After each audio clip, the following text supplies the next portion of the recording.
شروع اللہ کا نام لے کر جو بڑا مہربان نہایت رحم والا ہے۔ اے پیغمبر صلی اللہ علیہ وآلہ وسلم، لوگوں سے کہہ دو کہ میرے پاس وحی آئی ہے کہ جنوں کی ایک جماعت نے اس کتاب کو سنا تو کہنے لگے کہ ہم نے ایک عجیب قرآن سنا جو بھلائی کا رستہ بتاتا ہے، سو ہم اس پر ایمان لے آئے اور ہم اپنے پروردگار کے ساتھ کسی کو شریک نہیں بنائیں گے، اور یہ کہ ہمارے پروردگار کی شان بہت بلند ہے، وہ نہ بیوی رکھتا ہے نہ اولاد، اور یہ کہ ہم میں سے کوئی بے وقوف اللہ کے بارے میں جھوٹ گھڑتا ہے، اور ہمارا یہ خیال تھا کہ انسان اور جن اللہ کی نسبت جھوٹ نہیں بولیں گے، اور یہ کہ بعض بنی آدم بعض جنات کی پناہ لیا کرتے تھے تو اس سے ان کی سرکشی اور بڑھ گئی تھی، اور یہ کہ ان کا بھی یہی اعتقاد تھا جس طرح تمہارا تھا کہ اللہ کسی کو نہیں زندہ کرے گا، اور یہ کہ ہم نے آسمان کو ٹٹولا تو اس کو مضبوط چوکیداروں اور انگاروں سے بھرا ہوا پایا، اور یہ کہ پہلے ہم وہاں بہت سے مقامات پر فرشتوں کی باتیں سننے کے لیے بیٹھا کرتے تھے، اب کوئی سننا چاہے تو اپنے لیے انگارہ تیار پاتا ہے، اور یہ کہ ہمیں معلوم نہیں کہ اس سے اہل زمین کے ساتھ برائی مقصود ہے یا ان کے پروردگار نے ان کی بھلائی کا ارادہ فرمایا ہے، اور یہ کہ ہم میں بعض نیک ہیں اور بعض دوسری طرح کے، ہمارے کئی طرح کے مذہب ہیں، اور یہ کہ ہم نے سمجھ لیا ہے کہ ہم زمین میں خواہ کہیں ہوں اللہ کو ہرا نہیں سکتے اور نہ بھاگ کر اس کو تھکا سکتے ہیں، اور جب ہم نے ہدایت کی کتاب سنی اس پر ایمان لے آئے، سو جو شخص اپنے پروردگار پر ایمان لاتا ہے تو اس کو نہ نقصان کا خوف ہے نہ کسی طرح کے ظلم کا، اور یہ کہ ہم میں بعض فرما بردار ہیں اور بعض نافرمان ہیں، تو جو فرما بردار ہوئے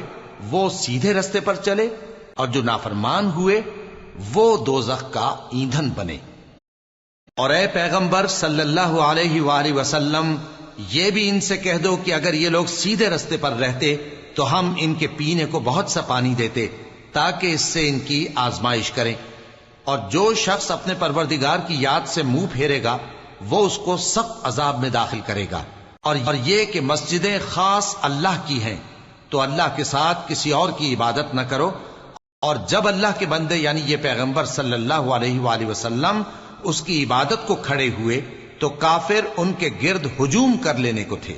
اے نبی صلی اللہ علیہ وآلہ وسلم، کہہ دو کہ میں تو اپنے پروردگار ہی کی عبادت کرتا ہوں اور کسی کو اس کا شریک نہیں بناتا، یہ بھی کہہ دو کہ میں تمہارے لیے نہ کسی نقصان کا اور نہ نفع کا کچھ اختیار رکھتا ہوں،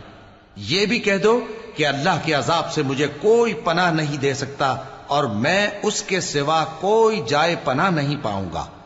ہاں اللہ کی طرف سے احکام کا اور اس کے پیغاموں کا پہنچا دینا ہی میرے ذمہ ہے، اور جو شخص اللہ اور اس کے پیغمبر کی نافرمانی کرے گا تو ایسوں کے لیے جہنم کی آگ ہے، وہ ہمیشہ ہمیشہ اس میں رہیں گے، یہاں تک کہ جب یہ لوگ وہ دن دیکھ لیں گے جس کا ان سے وعدہ کیا جاتا ہے، تب ان کو معلوم ہو جائے گا کہ مددگار کس کے کمزور ہیں اور شمار کن کا تھوڑا ہے۔ کہہ دو کہ جس دن کا تم سے وعدہ کیا جاتا ہے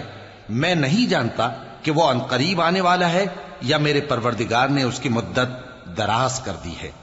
وہی غیب کا جاننے والا ہے، سو کسی پر اپنے غیب کو ظاہر نہیں کرتا، ہاں جس پیغمبر کو پسند فرمائے اور اس کو غیب کی باتیں بتا دے تو اس کے آگے اور پیچھے نگہبان مقرر کر دیتا ہے تاکہ معلوم فرمائے کہ انہوں نے اپنے پروردگار کے پیغام پہنچا دیے ہیں، اور یوں تو اس نے ان کی سب چیزوں کا ہر طرف سے احاطہ کر رکھا ہے اور ایک ایک چیز گن رکھی ہے۔